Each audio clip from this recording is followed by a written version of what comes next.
శ్రీమాత్రే నమ. భక్త బంధువులందరూ కూడా నమస్సుమాంజలి. గురుదేవుల పాదపద్మ శిరసాష్ట నమస్కారాలు. 31వ తారీఖు శనివారం, త్రయోదశి, శని త్రయోదశి. శనివారంతో కూడుకున్న త్రయోదశి ఎప్పుడైతే వస్తుందో శని త్రయోదశి, అందులో పుష్యమి నక్షత్రం రావడం చాలా చాలా శ్రేయస్కరమైంది. కావున ప్రతి ఒక్కరు కూడా ఎలాంటి గండదోషాలు ఉన్నా లేకున్నా ప్రతి ఒక్కరు కూడా శనేశ్వరునికి అభిషేకం చేపియండి. ఇలా చేపియాలి అంటే కనుక ప్రాతకాలం నిద్ర లేవండి, లేచి తలంటు స్నానం చేసుకొని శుభ్రమైన వస్త్రాలు ధరించుకొని పత్తి ఇత్తులు, నువ్వుల నూనె, జీడి గింజ, నల్ల నువ్వులు, కొద్దిగా బెల్లము, ఒక ముల ఇనుప ముక్క ఏదైనా సరే తీసుకొని వెళ్ళి ఒక వస్త్రం తీసుకొని వెళ్ళేసి స్వామివారికి ఫస్ట్ నువ్వులను పొయ్యండి. పోసిన తర్వాత స్వామివారికి ఒక వస్త్రం కప్పండి. పత్తి ఇత్తులు, జీడిగింజ, ముల స్వామివారి పాదర వేసేయండి. నువ్వులు నిండుగా స్వామివారి సమర్పించండి. సమర్పించి నువ్వుల నూనెతో దీపం పెట్టండి.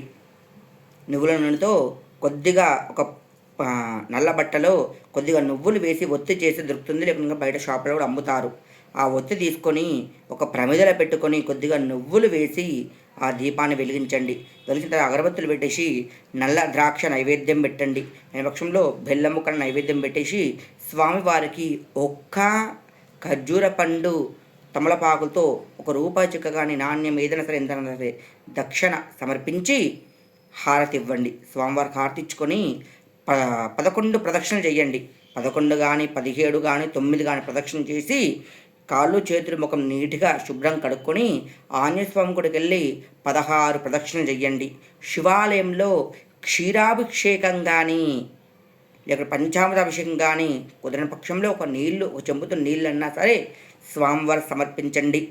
సమర్పించిన తర్వాత గృహానికి వచ్చి కుదిరితే అవకాశం ఉంటే కనుక నూనె లేకుండా తినండి. నూనె అనేది పొయ్యకుండా వంట చేసుకొని తినండి. కిచిడి కానీ ఏదైనా సరే చేసుకోవచ్చు. నూనె లేని పదార్థం చెయ్యండి.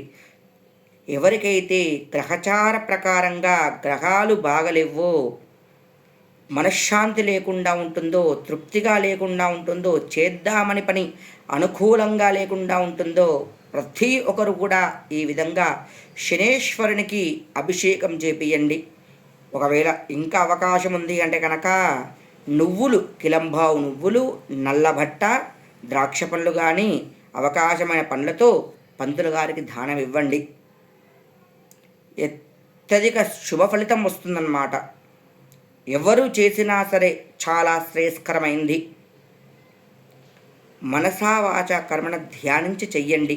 ప్రతి ఒక్కరు కూడా మీ సమస్య ఖచ్చితంగా శనేశ్వర అనుగ్రహంతో ఎన్ని ఆటంకాలు ఉన్నా పోయి ఆరోగ్యమైన సమస్య ఉన్నా కూడా తీరుతుంది. శ్రీమాత్రే నమః.